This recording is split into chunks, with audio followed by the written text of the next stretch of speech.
Online kamu, apakah yang penting selesai pendidikan itu? Tahun-tahun sapu sapu jalan. Viral video seorang oknum polisi merendahkan profesi tukang sapu jalanan. Dia membuat video di TikTok dan membanggakan pendidikannya. Video oknum polisi ini pun menuai kecaman dari netizen.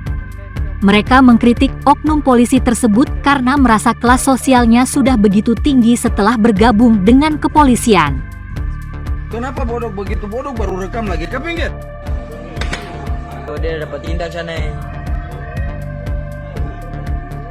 Aduh, adik-adik.